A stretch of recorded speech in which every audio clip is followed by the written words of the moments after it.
Assalamualaikum warahmatullahi wabarakatuh. Alhamdulillahi alamin, wassalatu wassalamu ala asyrafil anbiya'i wal mursalin wa ala alihi wa ashabihi ajma'in. Amma ba'du. Para hadirin hadirat rahimakumullah, kita lanjutkan kembali pembahasan kita kitab Tauhid Al-Muyassar ini. Tadi kita sampai pada tabarukan yang dibolehkan, sudah kita selesaikan. Kemudian bagian yang kedua, tabarukan yang tidak diperbolehkan oleh syariat. Disebutkan di sini tabarukan yang tidak diperbolehkan oleh syariat ada 3 macam. Yang pertama, tabarukan dengan tempat ataupun benda-benda mati yang mana hal tersebut meskipun tempat ataupun benda mati tersebut seperti ya tempat itu kan ya benda mati,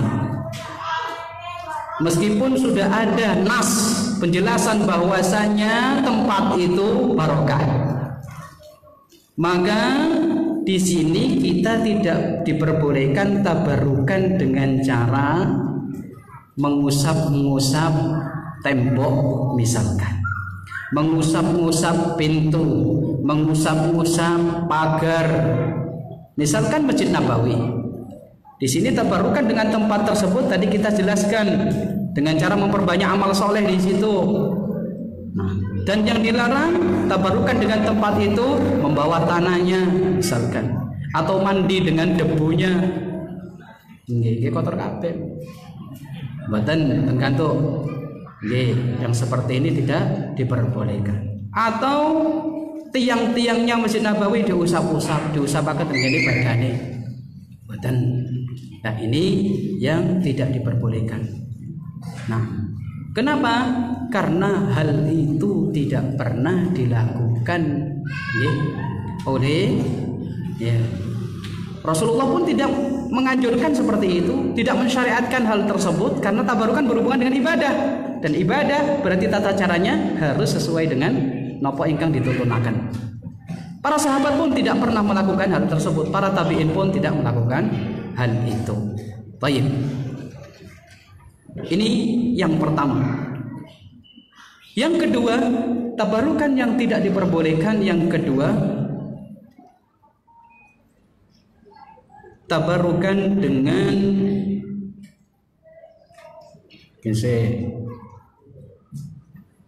tabarukan dengan waktu. Dengan waktu yang mana tidak disebutkan di dalam Al-Quran ataupun sunnahnya Rasulullah bahwasanya waktu itu barokah. Boten enten, boten dinasaken bahwasanya waktu tersebut barokah. Boten enten sama sekali, tidak disebutkan di dalam Al-Quran. Berbeda dengan waktu-waktu yang kita sebutkan tadi, seperti sepertiga malam yang terakhir disebutkan dengan hadis Kanjeng Nabi bahwasanya Allah Subhanahu wa taala yanzilu Rabbuna tabaraka wa taala fi sulusai al-lailil akhir. Nah, pada sepertiga fi sulusi al-lailil akhir, sepertiga malam yang terakhir Allah Subhanahu wa taala turun ke langit bumi dan mengatakan, siapa yang meminta kepadaku aku akan beri, siapa yang meminta ampunan maka aku akan ampuni. Dan di situ ada keberkahan-keberkahan berupa ampunan, berupa ijabatul doa, diijabahi doa. Tapi itu mriki mboten enten nas dari Al-Quran ataupun dari hadis yang menunjukkan waktu itu adalah waktu barokah. Kados nopo? Contohnya misalkan tabarukan dengan waktu-waktu bersejarah. Ingkang boten wonten nggih dalil yang menunjukkan waktu itu adalah barokah, boten enten. Misalkan wonten waktu ingkang luar biasa bersejarah. dalam Islam. Kados napa? Kados Fathu Makkah. Nggih, kalau contohaken Fathu Makkah. Kemenangannya Kanjeng Nabi saged membuka kota Mekah. Niku bersejarah luar biasa sampai sak mangke nggih. Kita bisa berumroh, berhaji, alhamdulillah kaum muslimin semua di Mekah. Niki bersejarah. Lah, kemudian malam Fathu Mekah tersebut kita gunakan untuk beribadah kepada Allah, ngalap berkah dengan apa? Nggih, malam Fathu Mekah tersebut. Nggih, saged dipahami nggih? Memperingati malam Fathu Mekah. Nggih. Sehingga waktu malam itu melakukan ritual-ritual dengan keyakinan waktu tersebut adalah waktu yang barokah. Sedangkan di dalam Al-Qur'an, dalam hadis Nabi boten dijelaskan bahwasanya itu adalah malam barokah. Menurut dia ini malam bersejarah. Nah, harus diabadikan dengan melakukan ritual dan diyakini keberkahannya. Padahal boten dikhususkan hari tersebut. Padahal dalam Al-Quran dan Sunnah boten wonten nase. Kemudian contoh lain, malam hijrah nih Kanjeng Nabi saking Mekah dan Madinah niki nggih malam bersejarah. Tapi ternyata mboten disebutaken teng Al-Qur'an ataupun Sunnah bahwasanya malam itu adalah malam barokah. Dia meyakini barokah lah. Kenapa? Karena Kanjeng Nabi hijrahnya sukses. Sehingga dari situ dikembangkan kiasnya itu, akalnya bermain temeriku. Akhirnya dilakukanlah ritual-ritual di malam hijrahnya Kanjeng Nabi. Dan yang lain-lainnya, kalau memang tidak disebutkan di dalam Al-Quran ataupun hadis Nabi, saged dikiasaken temriki boten kan? Tuh. Tidak disebutkan malam tersebut malam barokah. Dalam Al-Quran ataupun sunnahnya Rasulullah SAW, kemudian kita meyakini malam tersebut malam barokah. Nah, niki kemudian tabarukan di situ dengan waktu itu boten gantuk, masuk pada tabarukan yang mamnu, yang dilarang. Insyaallah paham nggih? Nah, fa innal labiba bil isyarati yafham. Insyaallah. Baik, kita lanjutkan. Yang ketiga, tabarukan yang tidak diperbolehkan yaitu dengan dawatus salihin wa atharihim. Katanya musannif, tabarukan dengan zatnya orang-orang soleh, orang-orang ahli ibadah, para ulama, tabarukan dengan zatnya, dikiaskan kepada zatnya Rasulullah SAW, ataupun bekas air minumnya, ataupun bekas makanannya, niki nggih masuk pada tabarukan yang tidak diperbolehkan. Nggih. Karena niku kekhususane Kanjeng Nabi sallallahu alaihi wasallam. Nggih. Nah, niki juga termasuk tabarukan yang tidak diperbolehkan. Pun niku tiga niku wau yang tidak diperbolehkan. Saya ulangi lagi, nomor pertama nopo wau? Tabarukan dengan tempat dengan mengusap-usap dan sebagainya seperti itu tadi tidak diperbolehkan. Yang kedua, tabarukan dengan waktu, ya, waktu yang tidak disebutkan barokahnya oleh Al-Qur'an ataupun hadis Nabi.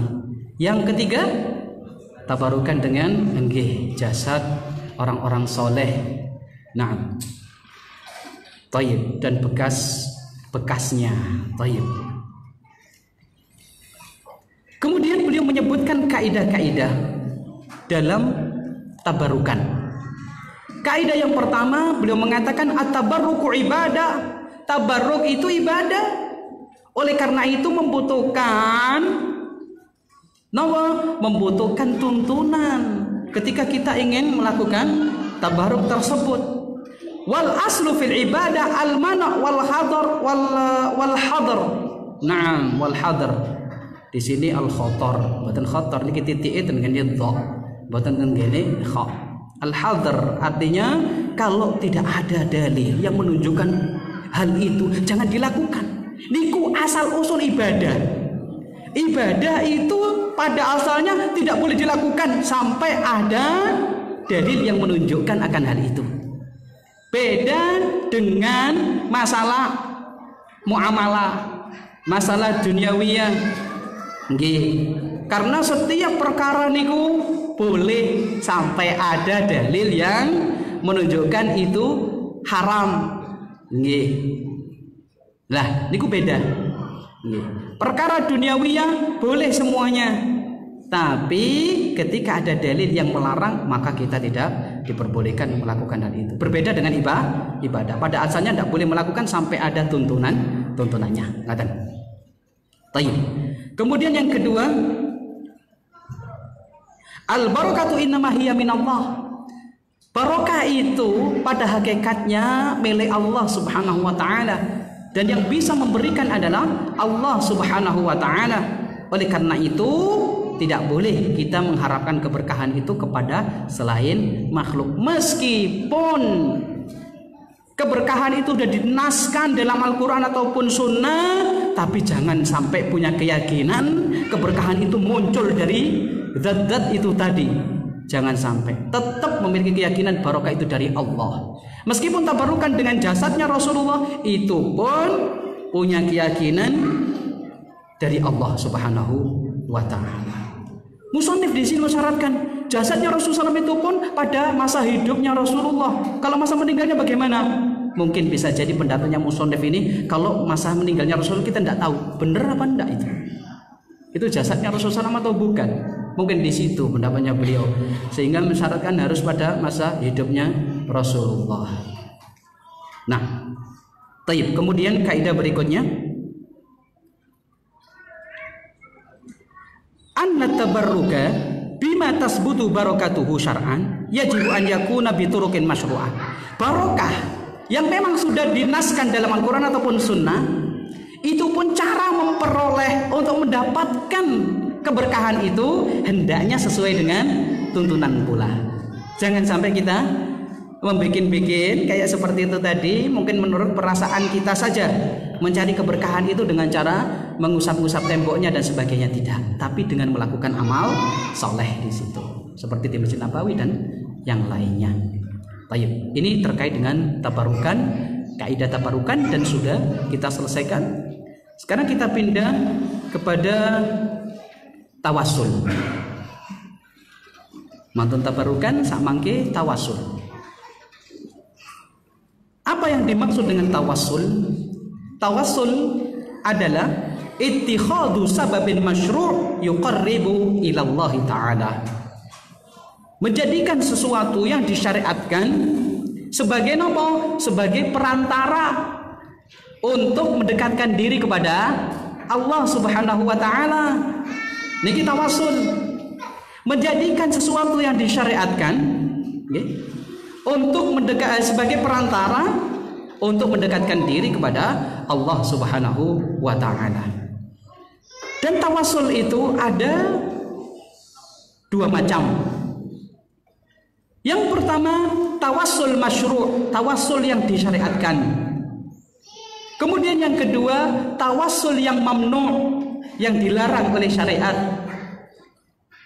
Nah, kita bahas sekarang tawasul yang disyariatkan itu seperti apa, sehingga bisa kita pelajari, kemudian kita amalkan hal tersebut. Tawasul yang disyariatkan ada 3. Saged kita lakukan. Nomor yang pertama, dengan nama-nama Allah yang indah, Asmaul Husna, atau sifat-sifat Allah yang mulia. Tawasulan dengan nama-nama Allah yang indah. Kados pripun? Berdoa, minta tenggene Allah dengan tawasulan, ya, menggunakan nama-nama Allah yang indah. Contonipun, ya Razzaq, wahai Zat yang memberi rezeki. Urzuqna ya Allah, berikanlah kami rezeki yang barokah dan luas. Misalkan seperti itu. Nah, ini tawasulan dengan apa? Dengan nama-nama Allah. Ya Jabbar, Ya Qahhar, Ya Hafid, ya Allah, jagalah saya ya Allah, lindungilah keluarga saya ya Allah. Nah, seperti itu. Ini tawasulan dengan nama-nama Allah. Nah, dan ini disyariatkan. Yakin sudah disyariatkan karena ada dalilnya, tapi ini tidak disebutkan. Kalau saya semuanya saya sebutkan dalilnya, nanti yang tidak cukup waktunya. Taib. Kemudian yang kedua, tawasul dengan amal soleh.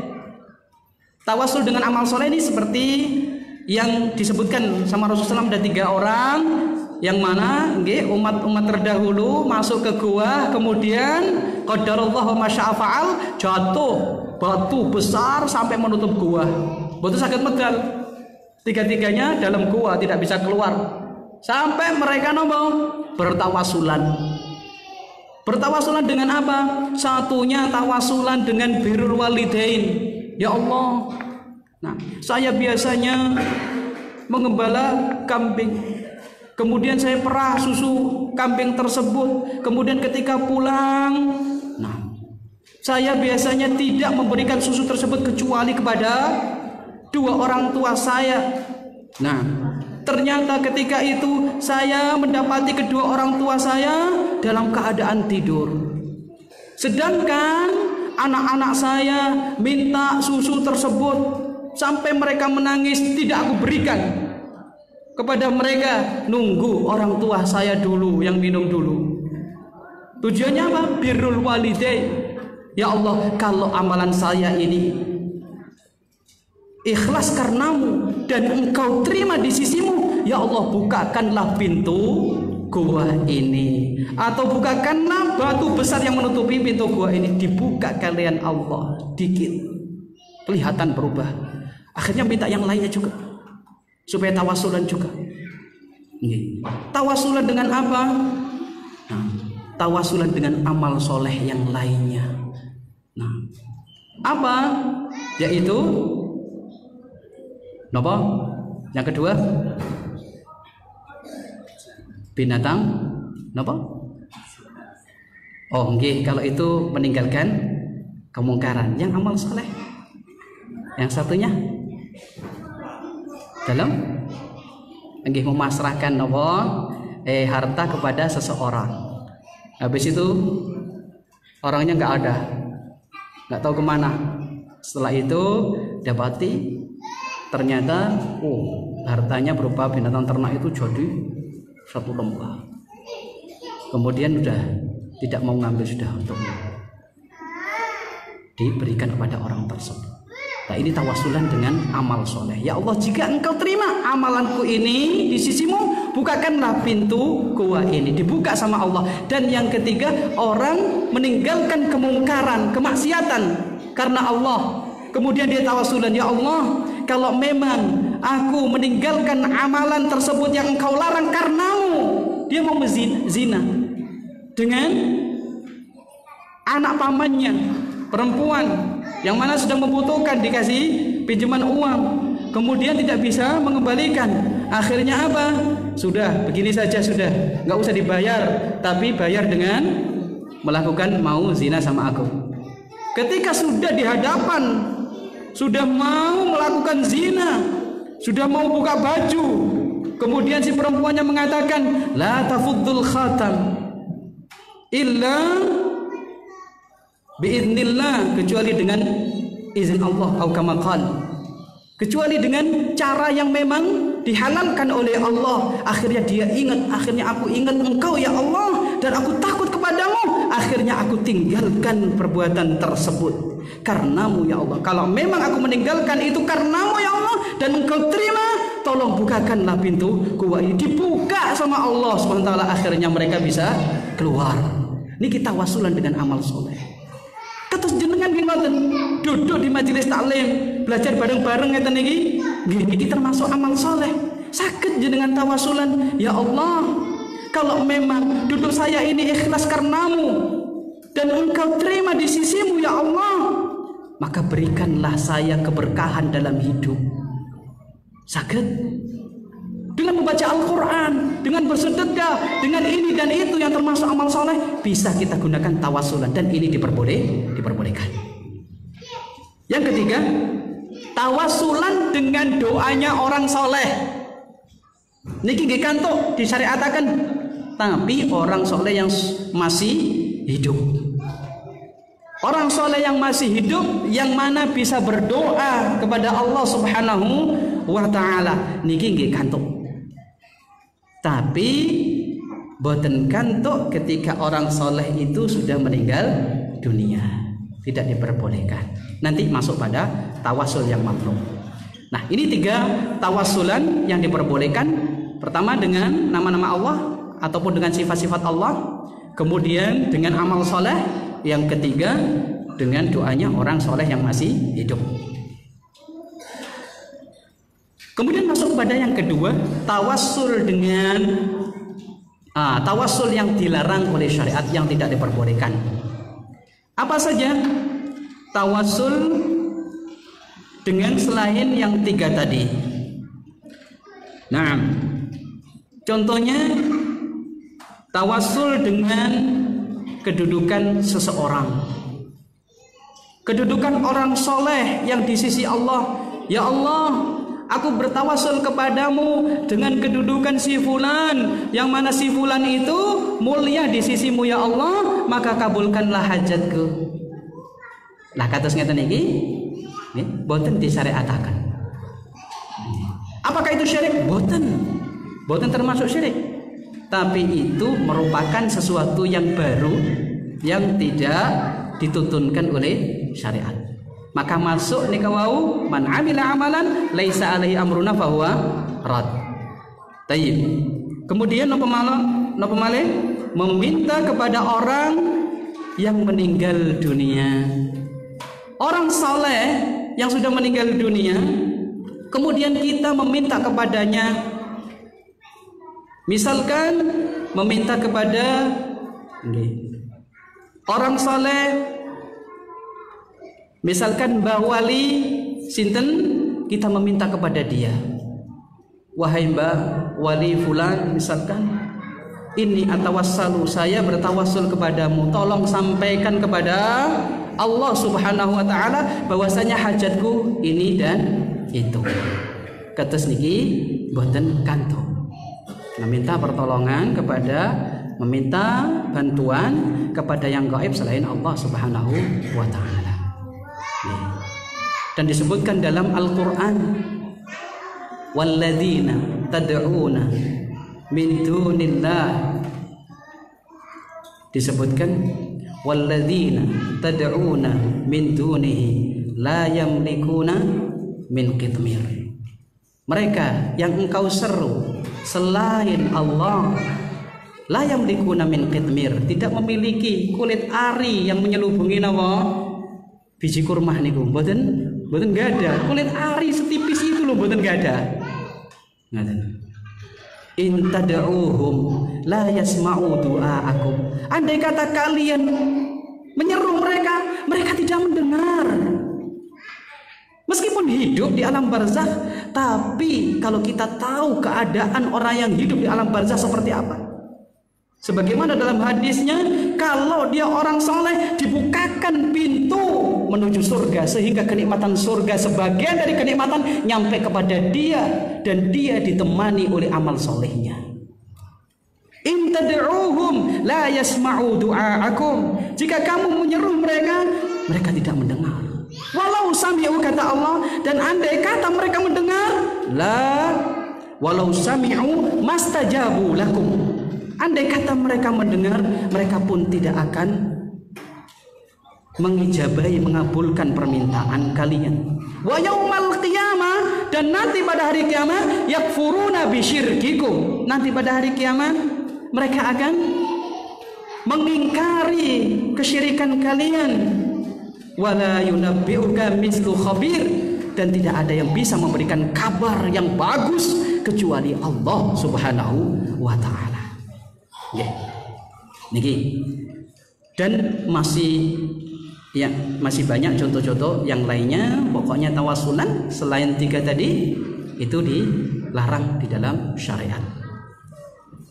Tayyib. Kita masuk pada bab adzabhu li ghairillah, menyembelih untuk selain Allah.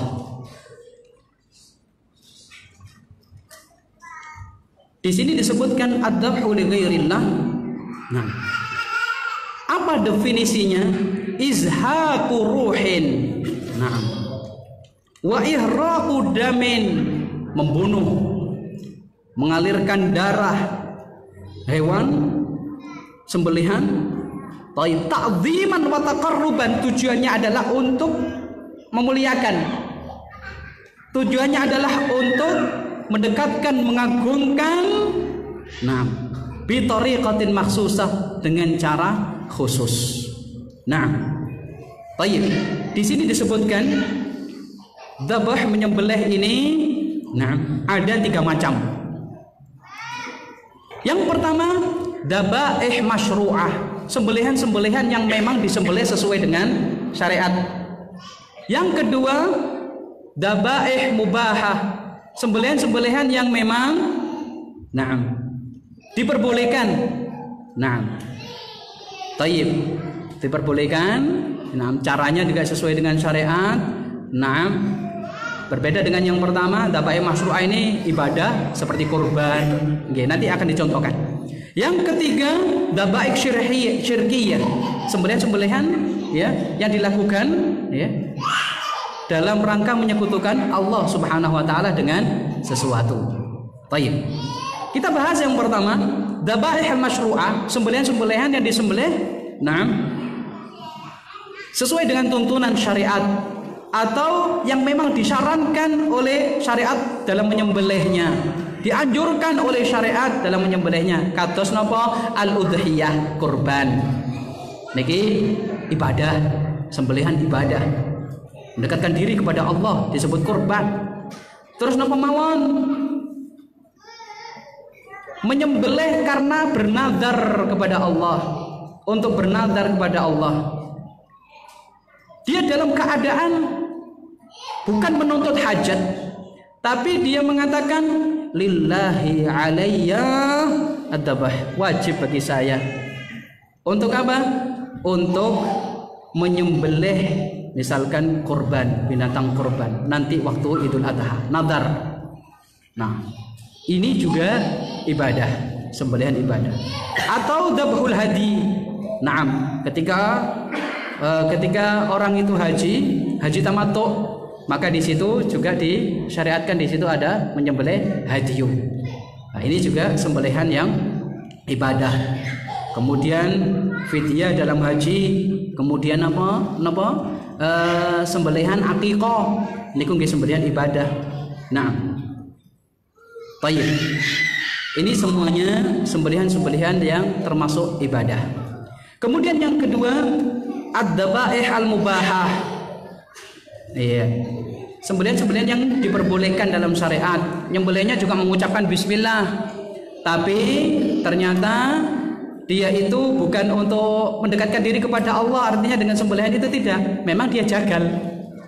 Nggih, jagal niki disuruh untuk nyembelih biasanya napa jenenge nyembelih sapi, misalkan ada orang nyembelih sapi karena ada hajatan walimah, terus kemudian manggil nggih tukang jagal, dia menyembelih bismillahirrahmanirrahim, dan ini dzabihanya juga halal. Nah, jika menyembelihnya itu sesuai dengan syariat. Nah, jadi dia menyembelihnya itu bukan untuk mendekatkan diri kepada Allah, tapi memang disuruh untuk mendapatkan uang. Nggih. Tayyib. Kemudian nyembelih ayam misalkan untuk dimakan. Niki sembelihan-sembelihan yang mubah. Saya nggak tahu ini dari sisi apa beliau memasukkan hal tersebut sebagai bagian yang tersendiri. Nah, nyembelih ayam tetap sesuai dengan tuntunan syariat. Tapi ini kan bukan untuk mendekatkan diri, tapi memang untuk dimakan.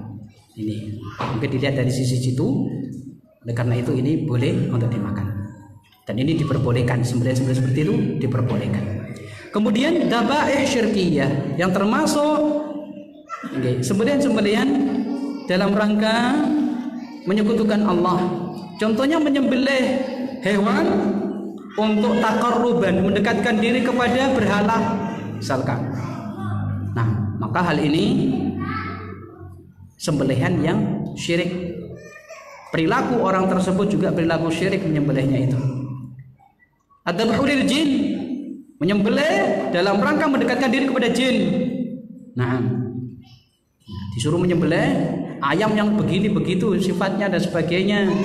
Tujuannya adalah untuk supaya jin itu ridho dengan dia, nuruti karpe nopo hajate dituruti kali jin niku wau, tapi syaratnya dipenuhi niku wau dengan cara menyembelih itu tadi untuk takarrub kepada jin tersebut. Ini nggih napa dzabihah syirkiyah. Nah, dan contoh-contoh yang lainnya. Baik. Alhamdulillah tentang dzabaih sudah bisa kita pahami, kita selesaikan, mudah-mudahan bisa dipahami. Nah, kemudian kita masuk pada nazar. Nazar li ghairillah. Nazar li ghairillah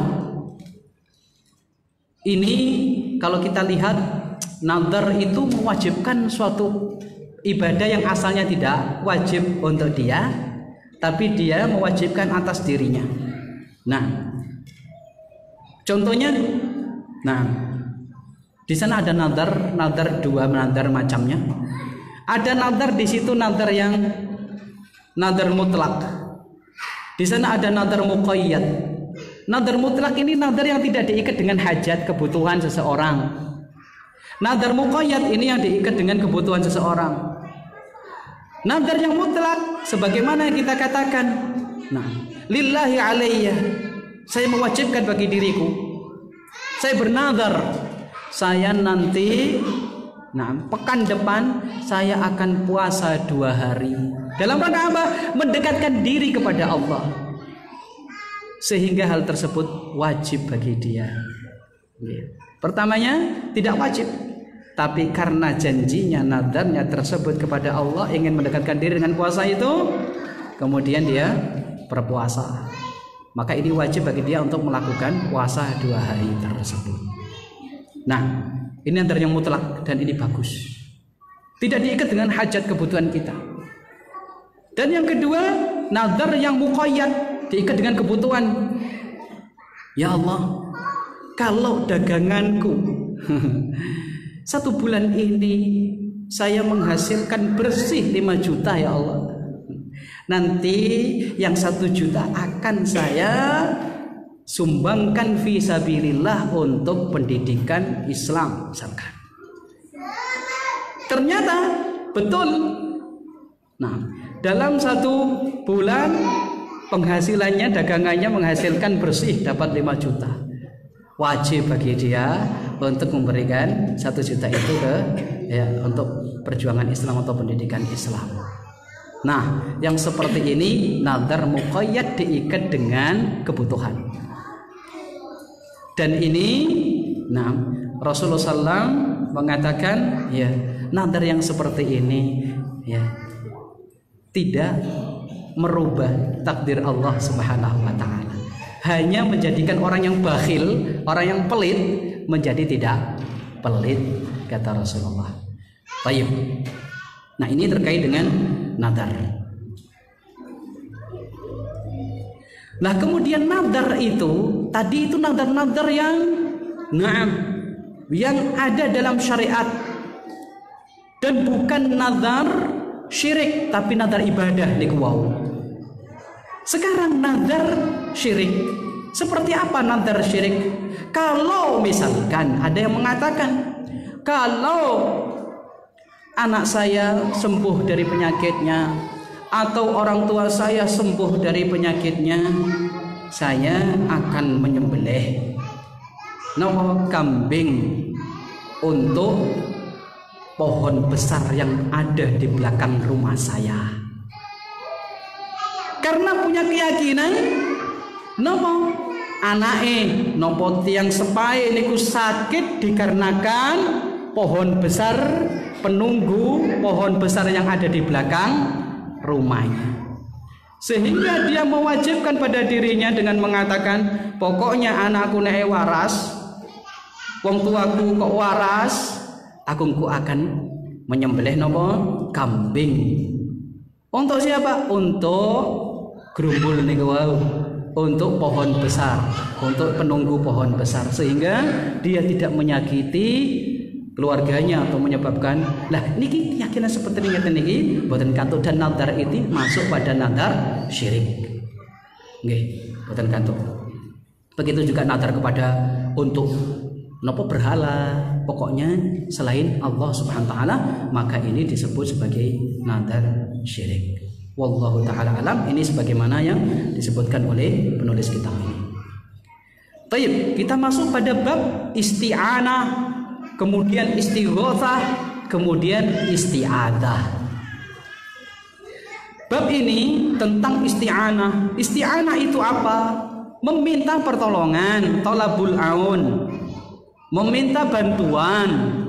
Kemudian istighotsah itu meminta pertolongan, ya, dari bencana yang menimpa dia dalam keadaan kesulitan. Niki disebut istighotsah.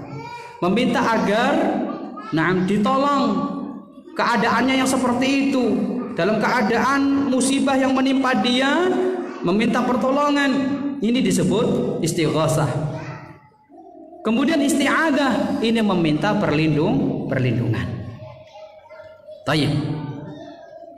Lah isti'anah, istighotsah, isti'adzah niku sedanten niku termasuk ibadah.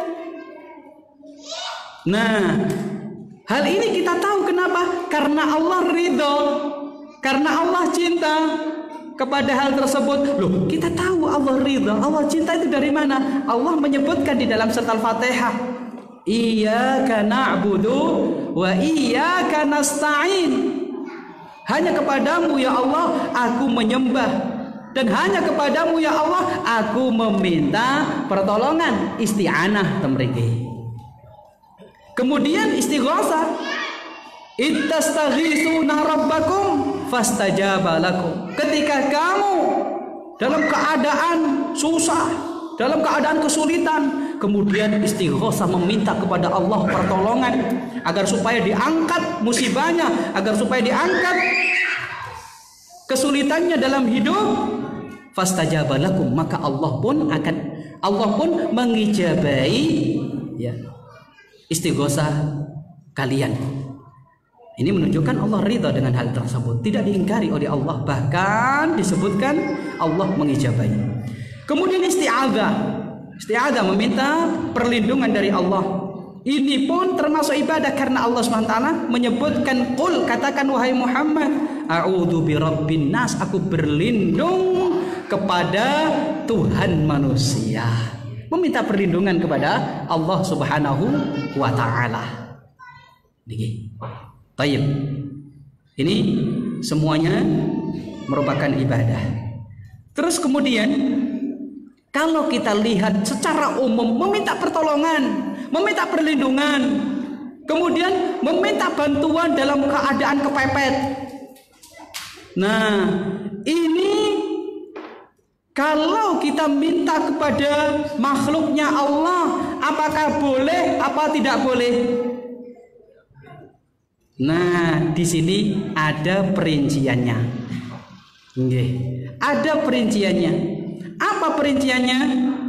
Hal tersebut diperbolehkan, tapi dengan syarat. Niki perlu nggih. Nggih. Seumpami kula dalam keadaan kepepet nih, naudzubillah, jangan sampai misalkan perampok mengepung rumah, kepepet nih, dalam keadaan kepepet nih, sudah dobrak misalkan, naudzubillah.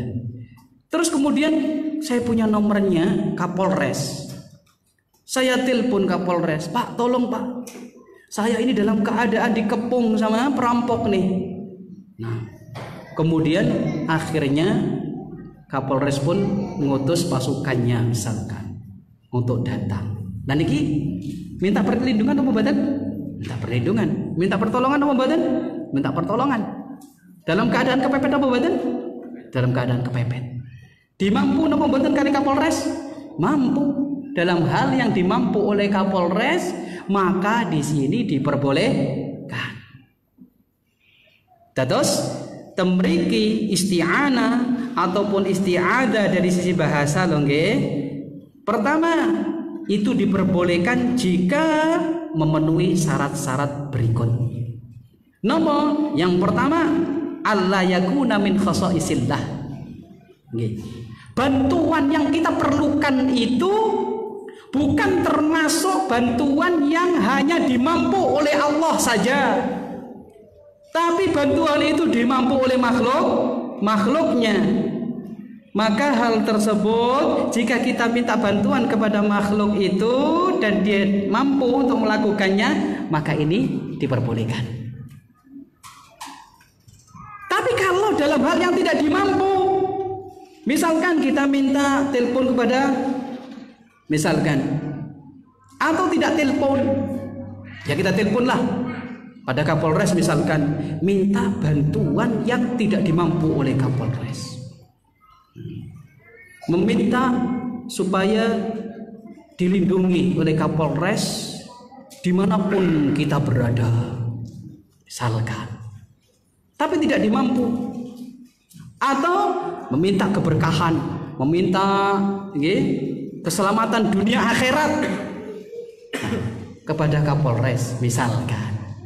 Nah, seperti ini tidak dimampu oleh makhluk, maka tidak boleh hal itu diminta kepada makhluknya karena tidak dimampu. Niki syarat yang pertama, pokoknya ya makdur, bisa dilakukan oleh makhluk. Baik. Syarat yang kedua, ya.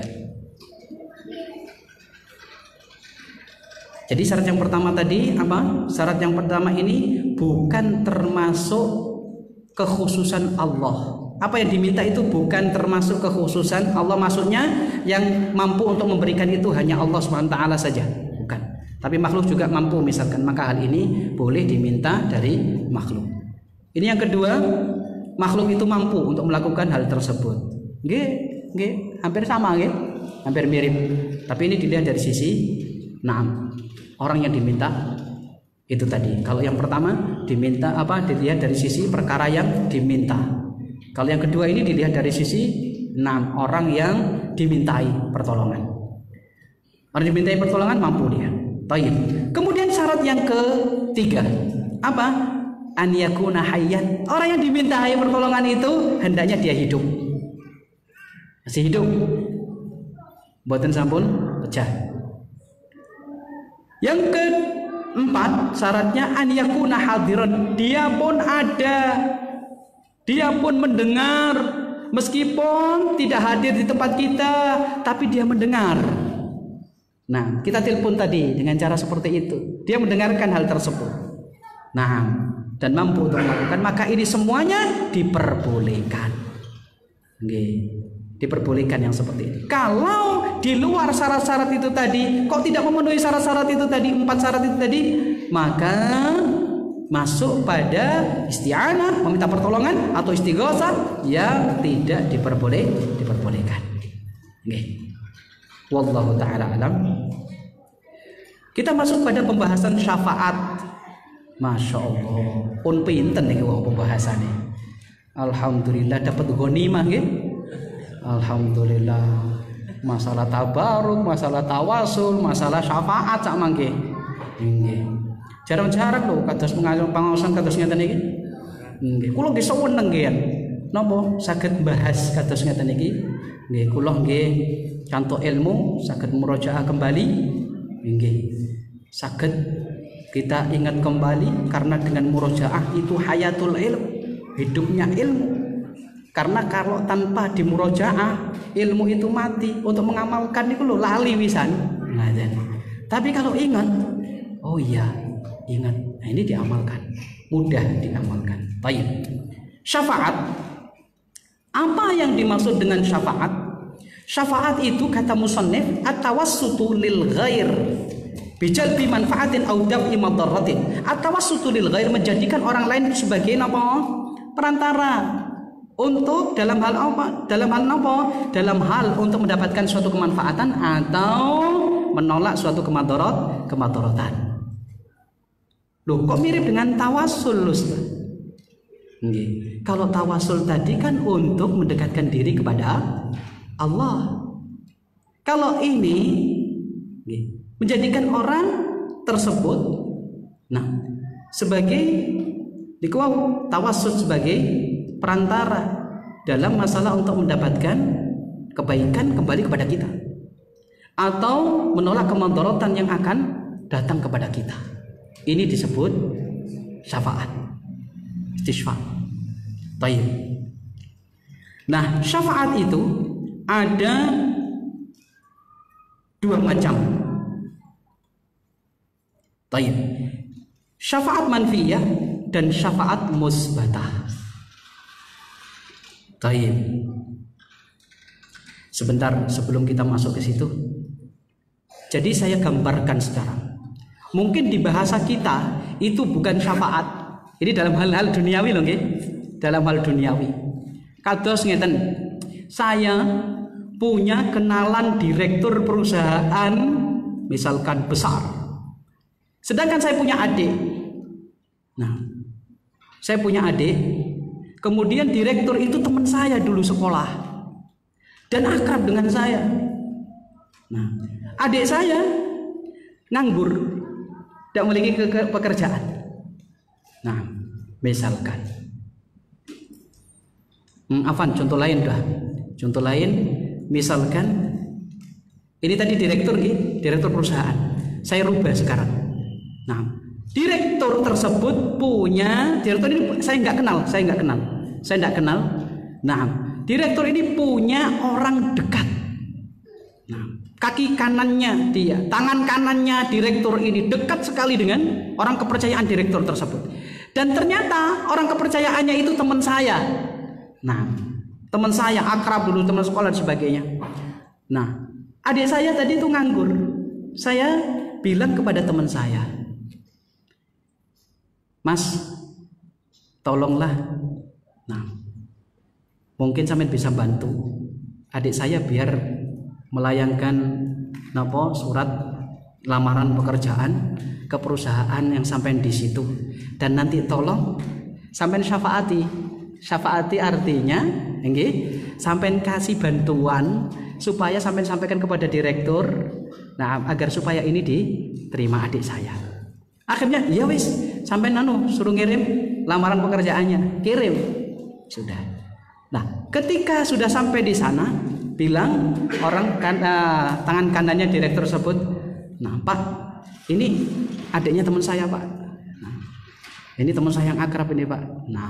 Kemudian sama direkturnya bilang, oh ya wis, gak apa-apa, dimasukkan dan terima. Ini namanya syafaat dari siapa? Tangan kanannya direktur. Bantuan yang dilakukan oleh tangan kanannya direktur. Ini model syafaat yang dalam masalah duniawiyah. Sekarang syafaat yang dalam hal ibadah.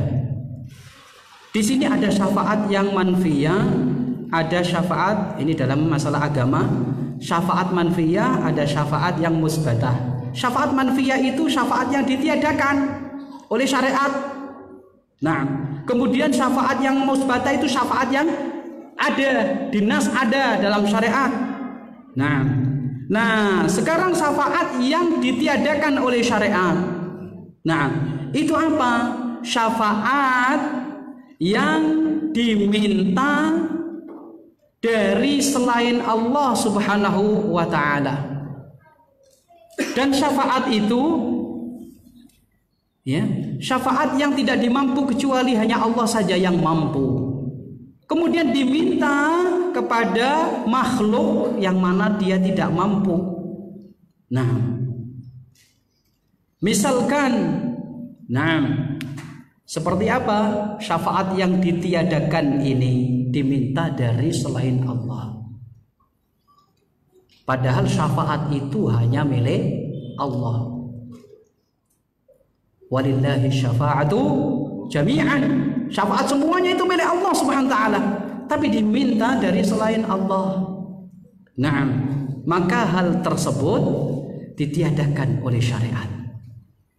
Nah, kemudian yang ditiadakan pula syafaat untuk orang-orang kafir, untuk orang-orang musyrik, itu juga ditiadakan oleh syariat.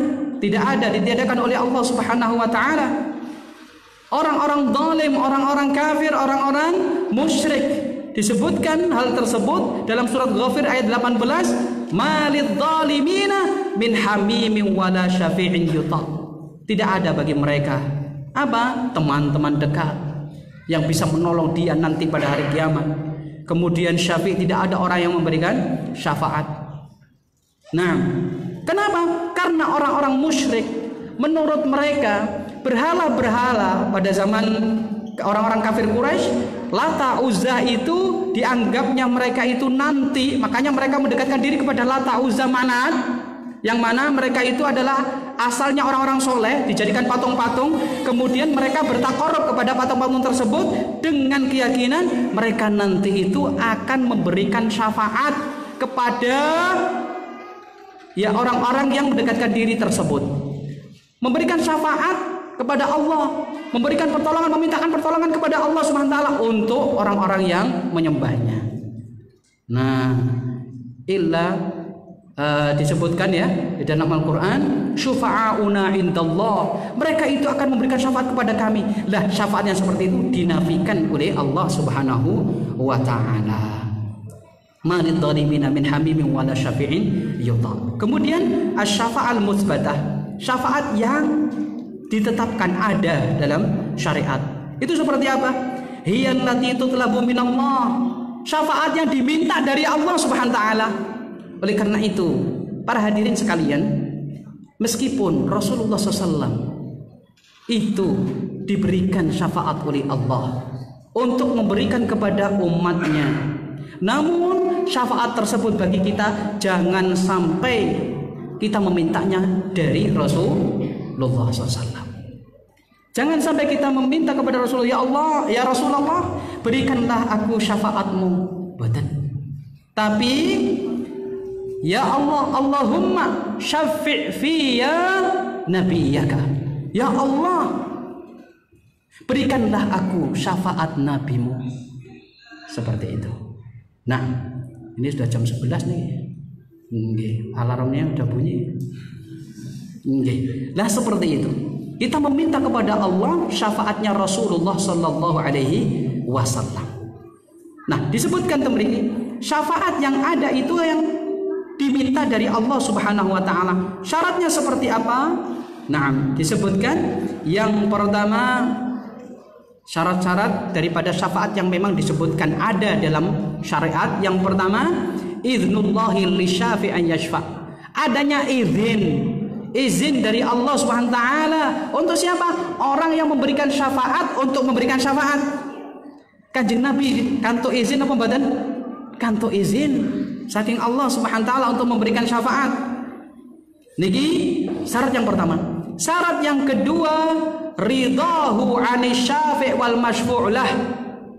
Ridhanya Allah terhadap orang yang memberikan syafaat dan ridhanya Allah terhadap orang yang diberikan syafaat. Nah, Allah Subhanahu wa taala tidak ridha dengan kesyirikan. Kalau seseorang meminta syafaat ternyata kepada selain Allah Subhanahu wa taala, syafaat yang tidak dimampu kecuali hanya Allah, kemudian diminta kepada makhluknya, baik makhluk itu adalah orang yang terdekat dengan Allah, maka di sini merupakan kesyirikan dan Allah tidak ridha dengan kesyirikan tersebut.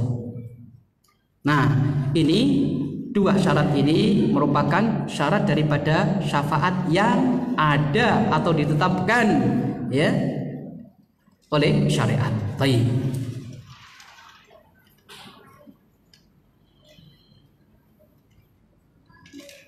Baik, mungkin ini pembahasan tentang syafaat, kemudian tentang ziarah kubur. Boh, saya nih, masa dibatasi sampai sak mangke jam 11. Lanjut ya, Eman. Nggih. Taib. Ini bab tentang ziaratul kubur. Nggih. Musannif di sini beliau menerangkan bahwasanya ziarah kubur itu ada bermacam-macam. Ada ziarah kubur yang memang disyariatkan. Nggih. Ada juga ziarah kubur yang dilarang oleh syariat. Dan ada, artinya dilarang oleh syariat ini ada dua macam. Ada yang ziarah kubur yang termasuk perkara yang baru dalam agama, dan ini termasuk dilarang. Man amila amalan laisa alaihi amruna fahuwa rad. Kemudian yang ketiga, ziarah kubur yang syirkiyah, yang syirik. Jadi bisa kita sebutkan dua bagian. Pertama, ziarah kubur yang syariah, yang sesuai dengan syariat. Ziarah kubur yang tidak sesuai dengan syariat. Yang tidak sesuai dengan syariat ada tiga itu tadi. Ada dua tadi itu. Nah, kita bahas sekarang yang sesuai dengan syariat. Dan ini termasuk merupakan suatu ibadah, termasuk amal saleh. Okay? Apa? Yang pertama adalah untuk mengingat akhirat. Makanya Rasulullah SAW mengatakan fazuruha. Dulu kata Rasulullah, kuntu nahaitukum an ziyaratil kubur. Dulu saya melarang kalian untuk melakukan ziarah kubur. Kenapa? Karena dari sisi ketauhidan mereka masih belum kuat, keimanannya masih belum kuat. Khawatirnya nanti condong kepada ahli kubur. Akhirnya dilarang sama Rasulullah SAW. Kemudian ketika tauhidnya sudah kuat, fazuruha fa innaha tudzakirul akhirah. Karena ziarah kubur itu mengingatkan kalian untuk akhirat, sehingga semangat dalam beribadah, mencari bekal untuk akhirat, karena kita mati tidak tahu. Ketika ziarah kubur ingat, ya Allah, iya orang yang sudah meninggal dunia itu ternyata tidak bisa melakukan apa-apa lagi. Tayyib, mengingat akhirat. Kemudian yang kedua, lisalami ala ahliha, yaitu untuk mengucapkan salam bagi ahli kubur. Dan yang ketiga, ad-du'a lahum, untuk mendoakan ahli kubur tersebut. Nggih. Tayyib. Kemudian yang kedua, jadi tiga hal itu tadi ziarah kubur yang masyru', yang disyariatkan. Tayyib, dan termasuk amal soleh. Namun yang kedua, ini perlu kita ketahui, ziarah kubur yang tidak diperbolehkan, tidak disyariatkan dalam agama Islam. Yang pertama, ziarah kubur yang mana termasuk perkara yang baru dalam agama. Bukan berarti dia syirik, bukan. Tapi perkara yang dilarang juga dalam syariat. Perkara baru dalam agama seperti apa? Tujuannya ziarah kubur tersebut, dia ziarah kubur itu tujuannya ternyata untuk beribadah di tempat kuburan tersebut, karena menganggap bahwasanya kuburannya si fulan ini tempatnya barokah, sehingga dia beribadah di situ. Entah itu melakukan sholat, qiyamul lail di situ, entah itu membaca Al-Quran di situ, entah itu pokoknya melakukan ibadah-ibadah yang memang disyariatkan, sholat sunnah, qiyamul lail, baca Al-Quran, tapi dilakukan di tempat tersebut dengan keyakinan tempat itu adalah barokah, dan ziarah kuburnya dorongannya atas itu, bukan untuk mengingat akhirat. Tayyib. Atau Ustaz, untuk mengingat akhirat dan ada keyakinan seperti itu, lagi miskin seperti inilah yang tidak diperbolehkan. Tapi mengingat akhiratnya boleh, itu masyru'. Tapi kalau ada keyakinan seperti ini yang tidak diperbolehkan. Melakukan ibadah di kuburan dengan keyakinan seperti itu tadi. Tayyib, kan di sana ada nas yang lain juga untuk sholat di kuburan itu seperti apa. Tayyib. Kemudian apa lagi?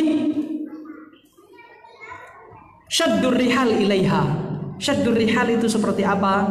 Ini Kanjeng Nabi SAW sampun dawuh, la tusyaddur rihal illa ila salasati masajid.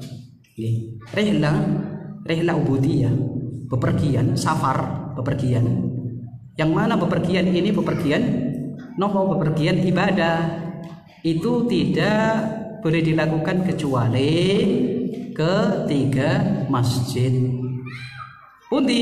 Masjidil Haram, Masjid Nabawi, Masjidil Aqsa. Maka boleh safar untuk ziarah Masjid Nabawi, untuk mengunjungi Masjid Al-Haram, untuk mengunjungi Masjidil Aqsa. Niki ibadah, taqarrub kepada Allah.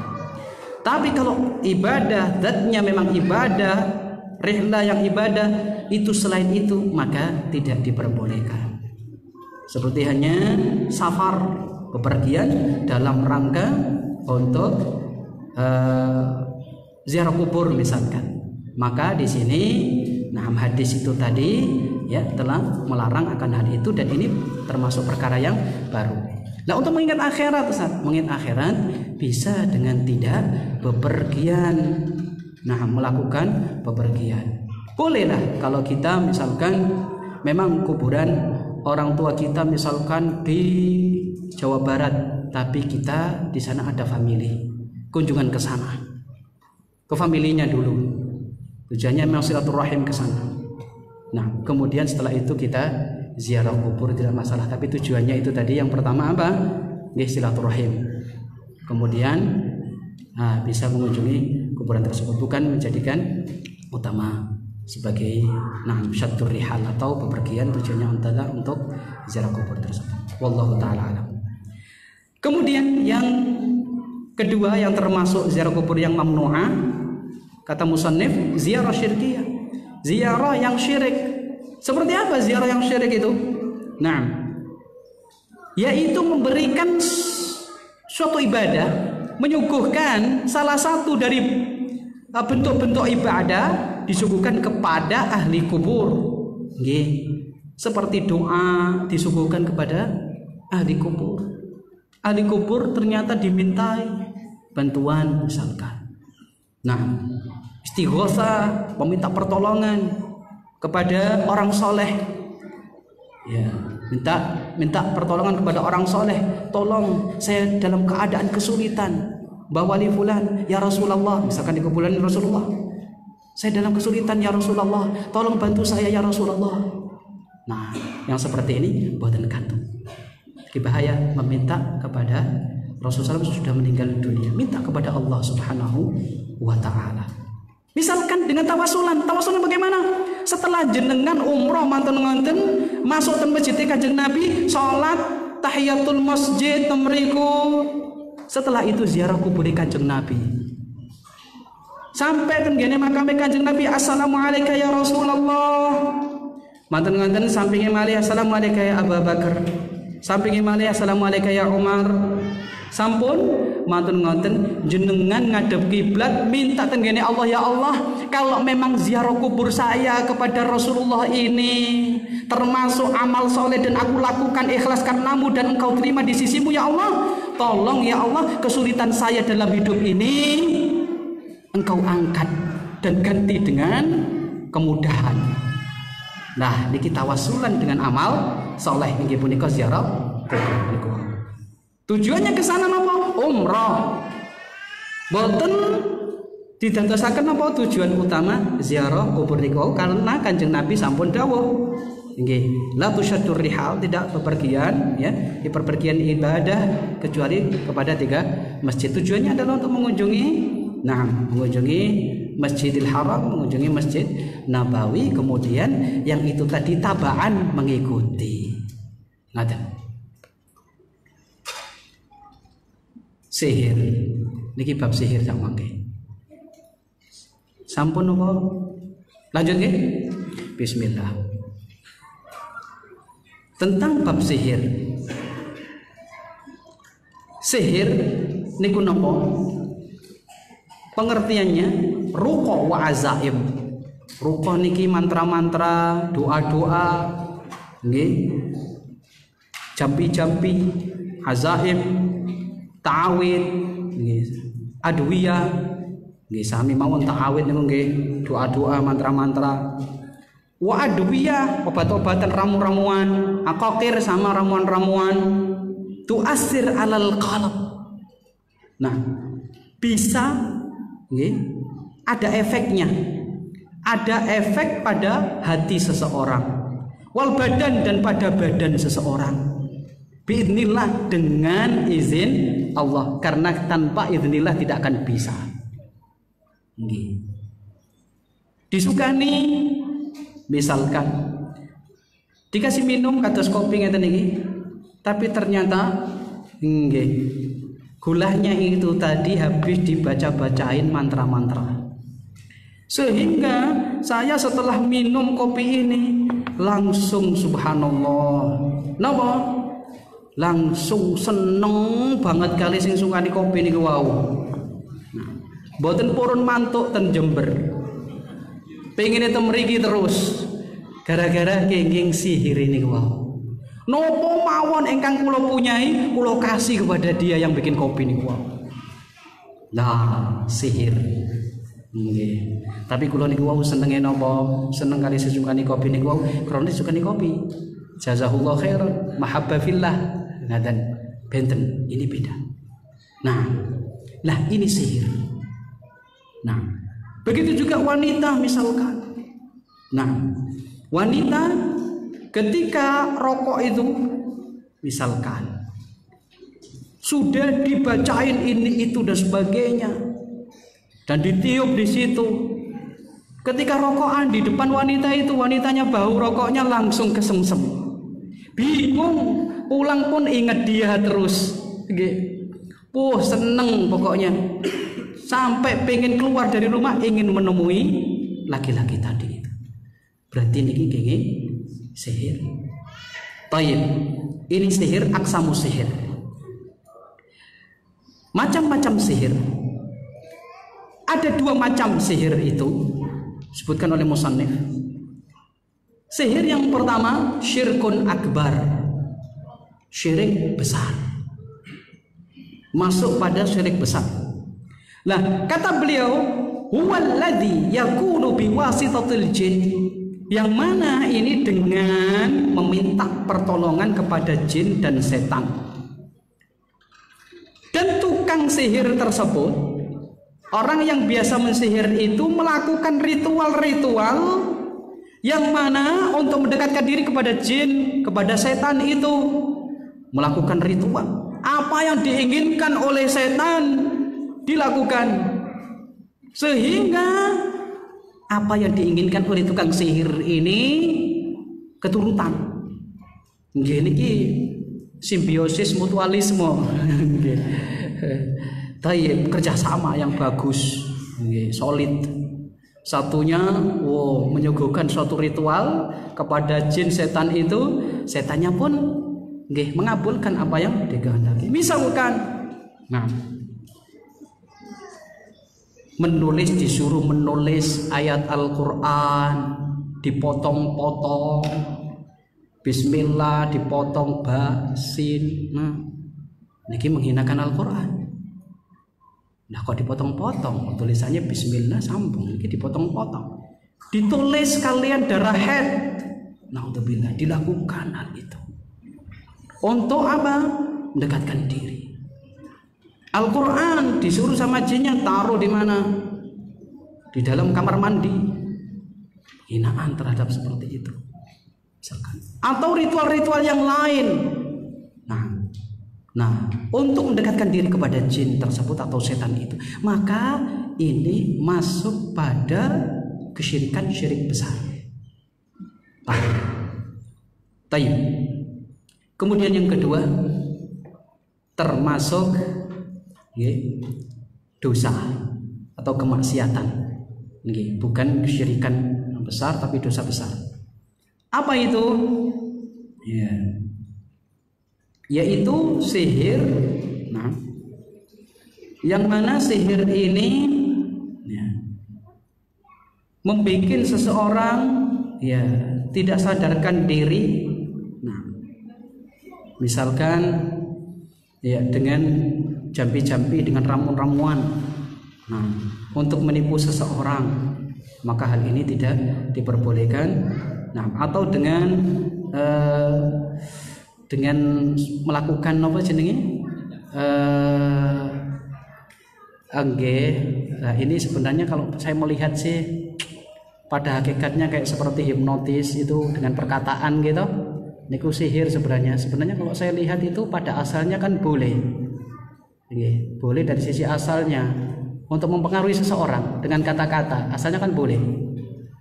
Kata ceramah niku dengan hipnotis, artinya dengan kata-kata sehingga orang itu terhipnotis. Nah itu kan sebenarnya tinggal dilakukan dalam hal apa kan ngoten sebenarnya. Tujuannya untuk apa sebenarnya gitu.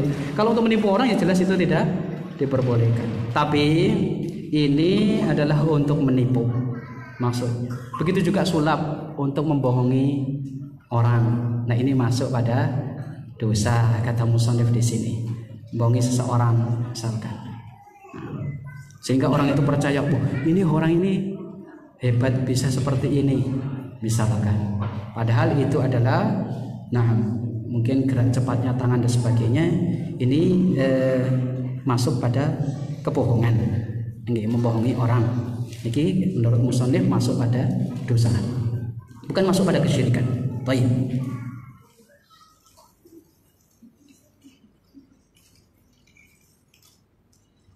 Nah, sekarang berhubungan dengan setelah sihir kita bahas bagaimana cara mengatasi sihir tersebut.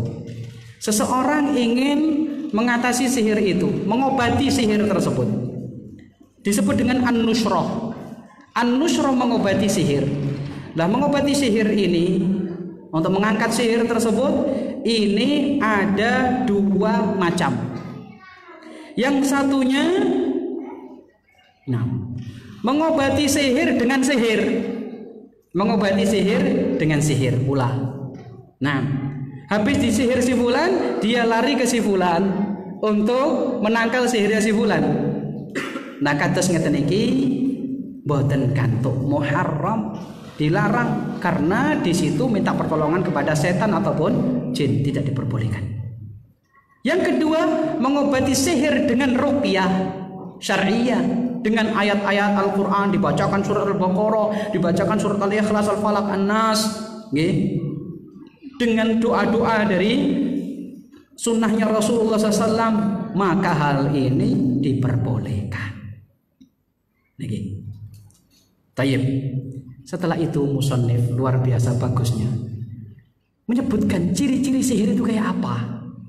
Dan ini penting sekali. Disebutkan tanda-tanda sihir.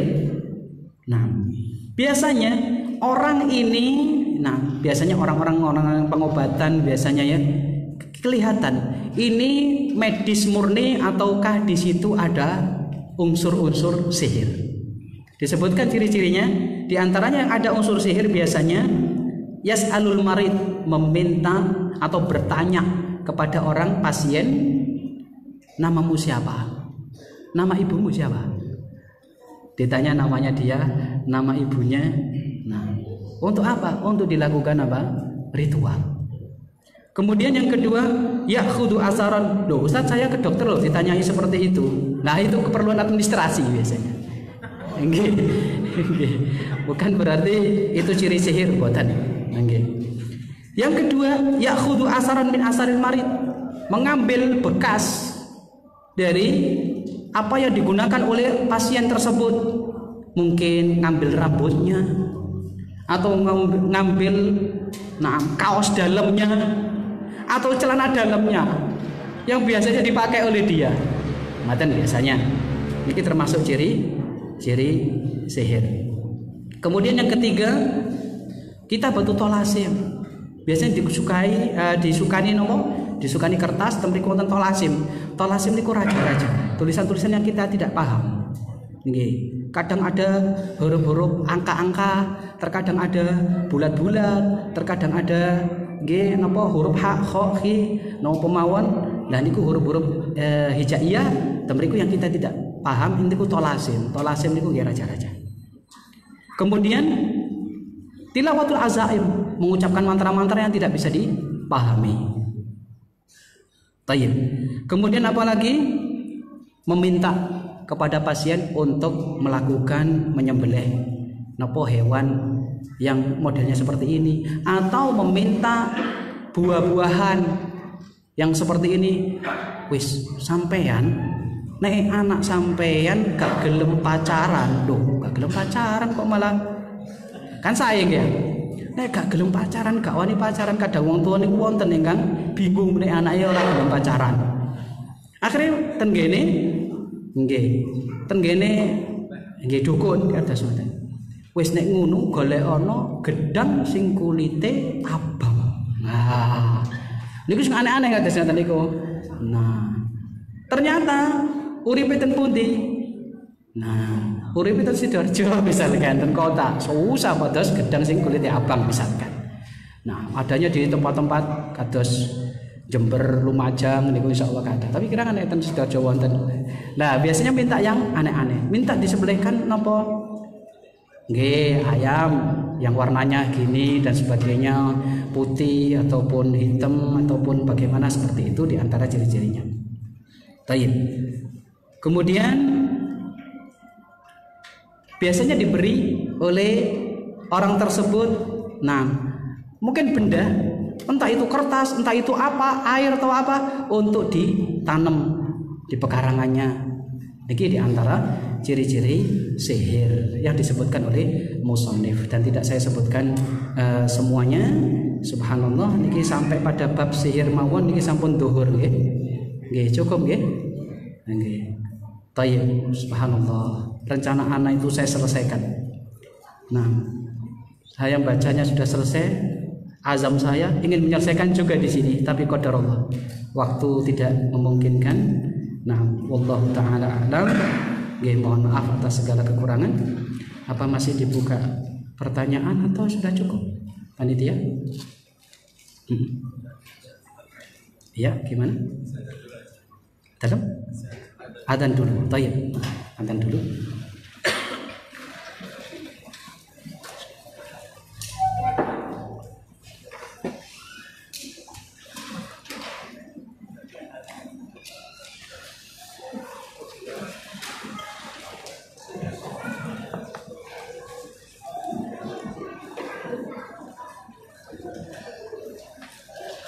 Apa nahi?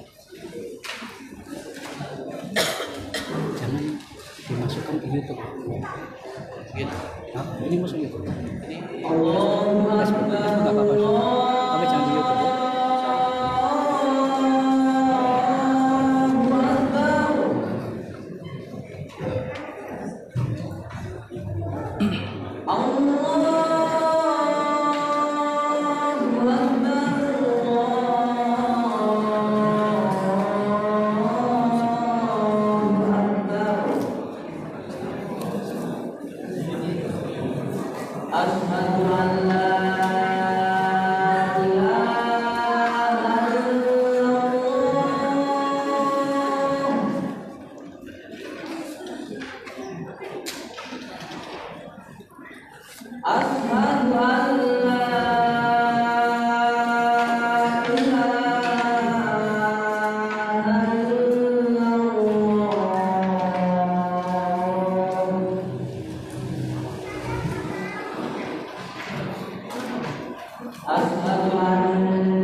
Baik jemaah sekalian, kita lanjutkan dengan pertanyaan. Menjawab pertanyaan di sini ada beberapa pertanyaan. Yang pertama, Bismillah, Assalamualaikum Ustaz. Waalaikumsalam warahmatullahi. Apakah dengan kita bertawasul dengan amal soleh akan menghilangkan pahala amal soleh tersebut? Dan apakah boleh kita bertawasul dengan amal soleh saja terus menerus? Taib. Pertanyaan pertama, apakah seseorang itu ketika bertawasul dengan amal soleh itu menghilangkan pahala amal soleh? Nah, Allah Subhanahu wa ta'ala memiliki sifat rahmah, kasih sayang terhadap makhluknya. Dan Allah Subhanahu wa ta'ala memiliki sifat karam, kemuliaan, dermawan. Nah, tidak disebutkan di dalam nas-nas Al-Quran ataupun sunnah yang mana ketika seseorang bertawasulan dengan amal soleh ternyata pahalanya amal soleh tersebut hilang, terhapus. Lah kalau seperti itu berarti ada mandarat apa badan? Ada mandarat kepada orang tersebut. Lah kenapa kok dianjurkan sama Rasulullah SAW dalam hadis tadi? Kalau memang ada mandarat tidak akan dianjurkan oleh Kanjeng Nabi SAW. Kanjeng Nabi SAW menunjukkan perkara yang di situ ada kemaslahatan untuk umat ini, baik untuk dunianya dan juga untuk akhiratnya. Dados amal soleh tersebut yang digunakan untuk tawasulan kepada Allah tidak terhapus pahalanya jika mengamalkannya itu ikhlas karena Allah Subhanahu wa ta'ala dan juga mutaba'atur Rasul sallallahu alaihi wasallam, kemudian juga tidak sum'ah, mengabar-ngabarkan, "Bu, aku membengi sholat malam sampai guguk-guguk nangis, betul-betul khusyuk," dicerita-ceritakan kepada yang lain. Dan ini nggih saged menggugurkan pahala nggih apa yang dilakukan tadi. Tidak. Jadi kalau digunakan untuk tawasulan boten niku ziyadatul fadl, menambahi nggih keutamaan. Artinya di sini tambahan keutamaan, tambahan kerahmatan, tambahan nggih anugerah dari Allah yang kita minta dari Allah. Dengan cara menyebutkan amal soleh niku wau. Nah, kemudian apakah boleh kita bertawasulan dengan amal soleh saja terus menerus? Nggih boten napa-napa wong niku nggih disyariataken. Kalau misalkan untuk yang lainnya dengan Asmaul Husna dan sebagainya, nggih saya kenapa kita batasi kalau memang di sana nggih ada yang lainnya juga nggih ditanwik lah di macam-macam nggih. Lebih enak tidak jenuh nggih. Baik, boten napa-napa. Wallahu taala alam. Kemudian pertanyaan berikutnya, jika ada seseorang yang biasa membaca zikir pagi, zikir petang, kemudian ketika dia lupa membacanya di hari itu, kemudian dia mengalami musibah atau mendapatkan suatu masalah, kemudian orang itu merasa musibah yang didapatkan itu karena kelupaan membaca zikir petang atau zikir pagi, lupa mendapat. Nah, kesyirikan saking pundi ini. ini bukan termasuk kesyirikan kalau dia ya meyakini bahwasannya semuanya itu dari Allah Subhanahu wa taala. Nah, dari Allah Subhanahu wa taala, bahkan rasa takut yang seperti ini menjadikan dia tidak mengulangi lagi perbuatannya, sehingga muwadhabah, sehingga rajin membaca zikir pagi, zikir sore. Lah niku malah sae. Orang memang disuruh untuk introspeksi diri. Ini sebab apa ya? Musibah, masalah datang kepadaku ini dari apa ya? Oh ya, bisa jadi aku tadi belum zikir pagi, sehingga besoknya dia melakukan zikir pagi. Nah, atau di waktu itu dia langsung zikir pagi, di waktu siang, oh ya lali aku mau zikir pagi, kok aku menemui masalah kayak gini, misalkan dikodoi karena lupa zikir dia. Atau introspeksi yang lain, oh yo jangan-jangan itu karena dosaku ini dan itu, akhirnya dia bertaubat kepada Allah Subhanahu wa taala. Niki sae, niku disebut khauf. Niku khauf yang membawa seseorang kepada melaksanakan perintah Allah dan menjauhi larangannya. Niki sae. Nah, boten termasuk kesyirikan yang seperti itu. Wallahu taala alam. Kemudian bismillah. Ustaz, bagaimana seharusnya seorang hamba bersikap atau berprasangka kepada Allah Azza wa Jalla ketika hamba tersebut bertobat? Baik. Apakah ia harus percaya diri setelah taubat itu bahwasanya semua dosanya telah diampuni oleh Allah sehingga ia merasa aman dari azab Allah? Pede, percaya diri, wes kayak seakan-akan Masya Allah dosanya sudah diampuni oleh Allah. Dan apakah hamba tersebut berdosa jika ada perasaan takut dalam hati hamba karena khawatir akan diazab oleh Allah, kemudian taubatnya itu tadi bisa jadi taubatnya belum nasuha, belum diterima oleh Allah? Apakah rasa takut tersebut jika muncul kemudian kita berdosa? Nah, baik. Di sini seseorang itu hendaknya ketika beribadah kepada Allah, ketika seseorang hidup itu jangan sampai hanya satu saja. Apa itu? Roja saja, jangan sampai. Gabungkan tadi sudah disebutkan, khauf, kemudian roja, nah, kemudian mahabbah. Nah, di sini kalau seseorang melakukan dosa besar misalkan, kemudian dia bertaubat kepada Allah dari dosa besarnya itu. Dosa itu antara dia dengan Allah. Misalkan dosa zina, naudzubillah. Dan di negara kita tidak ada di sana hukum had, tidak ada. Nah, apa yang dilakukan oleh dia? Hendaknya dia bertaubat antara dia dengan Allah Subhanahu wa taala, taubatan nasuha. Dan ditutupi hal tersebut, jangan dicerita-ceritakan ke yang lainnya. Betul-betul taubatan nasuha. Bagaimana? Pertama dia nadam. Nadam di sini ada artinya menyesali dosa tersebut dengan penyesalan yang sesungguhnya di hadapan Allah. Kemudian setelah nadam, ikhlas, meninggalkan perbuatan itu.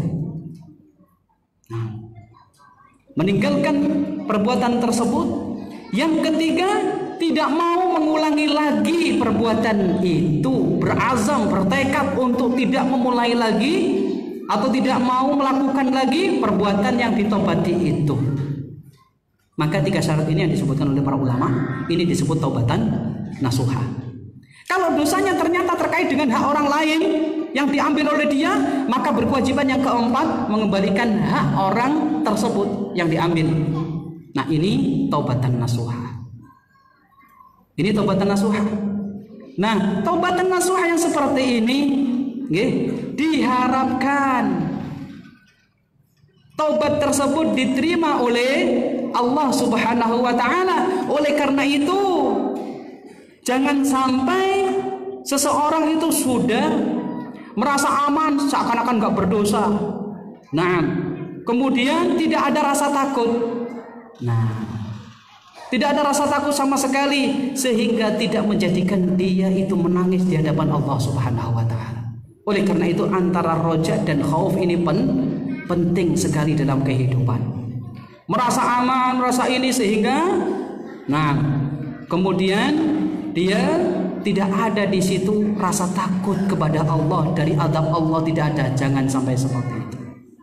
Nah, kemudian pertanyaan yang kedua, apakah berdosa ketika seseorang itu setelah taubat kemudian ada rasa khawatir kalau taubatnya itu tidak diterima oleh Allah? Hal ini pun kita lihat, kalau memang membawa dia kepada putus asa dari rahmat Allah, maka itu tidak baik, tidak diperbolehkan. Jangan. Yakin Allah Subhanahu wa taala Ghafurur Rahim. Nah, dan Allah Subhanahu wa taala mengampuni dosa sebesar apapun dosa jika seseorang itu bertaubat kepada Allah. Kita katakan seperti itu jika orang ini karena takut kemudian putus asa dari rahmat Allah. Tidak baik hal tersebut. Tadi kita sebutkan tadi khauf yang tidak baik. Tapi khauf itu juga baik jika membawa seseorang untuk bertaubat kembali kepada Allah, tadarruk kembali, betul-betul menangis kembali, menyesali dosa yang pernah ditobati dulu, sehingga dia pun dekat dengan Allah Subhanahu wa taala, sehingga dia pun tidak melakukan hal tersebut, ya, mengulangi lagi perbuatan itu. Maka hal ini bagus, tidak masalah. Pokoknya tidak membawa dia kepada putus dari rahmat Allah. Nah, artinya tidak ada pengharapan terhadap rahmat Allah yang seperti ini, maka tidak boleh kalau rasa takut yang berlebihan seperti itu. Kemudian pertanyaan terakhir, Ustadz, jika masuk ke sebuah warung makanan yang kita dapati di situ ada tulisan mantra-mantra atau seperti jimat, apakah kita boleh makan di tempat itu? Nah, di sini kita tidak tahu jimat tersebut itu dari apa, dari Al-Quran kan, ataukah dari apa? Nah, kita juga nggak tahu. Nah, dan andai kata ternyata itu bukan dari ayat Al-Quran, ternyata itu misalkan ada tulisan-tulisan yang itu nama-nama jin misalkan. Nah, apakah kita boleh makan di situ? Nah, di sini kalau saya melihat ya, kita ini kan beli makanan nih, beli makanan. Nah, dan juga kalau memang, kalau saya melihat seperti ini, kalau memang tahu seperti itu dari awalnya, kemudian begini loh ya, kalau kita lihat ini, kita makan di tempat seperti itu, kita lihat kita ini beli makanan dan untuk dikonsumsi. Kemudian apakah kita ridho dengan perbuatan tersebut atau tidak? Itu ya, sebenarnya hubungannya apa? Nah, ini masalah kita melihat kemungkaran kan di situ ya, di tempat itu.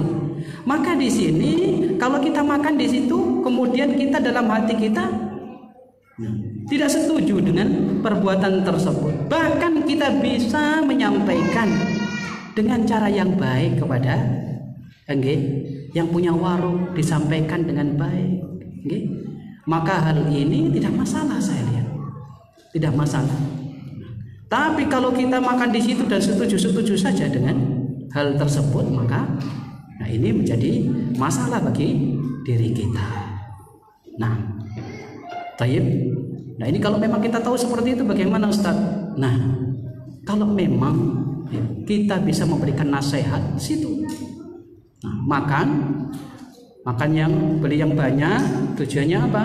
Tujuannya untuk mendakwahi juga, bisa menyampaikan nasihat kepada dia, tidak masalah seperti itu. Nah, Tapi kalau kita lihat kok aku gak bisa nasihati dan juga itu merupakan kemungkaran, saya tidak mau beli di situ, ya sudah, tafadhol, itu lebih baik. Nah, wallahu ta'ala a'lam. Kemudian tentang masalah ayat Al-Quran itu tadi, kalau memang itu tulisan ayat Al-Quran, maka ya itu tidak masuk pada kesyirikan, tidak masuk pada kesyirikan. Nah, tayyib.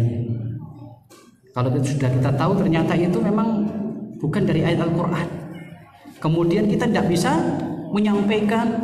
Nah, dalam hati kita ternyata lama-kelamaan, oh memang makanannya itu enak di situ. Akhirnya tiap hari ke situ, lama-kelamaan tidak ada, membawa dia kepada tidak ada rasa ingkar dalam hati. Maka ini jangan dilakukan hal tersebut. Lebih baik kalau memang tidak bisa seperti itu dan membawa kepada tawadhu, setuju, maka lebih baik tidak makan di tempat tersebut. Wallahu ta'ala a'lam. Nggih, cukup nggih. Mohon maaf atas segala kekurangan. Nggih. Kita tutup dengan doa kafaratul majelis. Subhanakallahumma wa bihamdika asyhadu an la ilaha illa anta astaghfiruka wa atubu ilaik.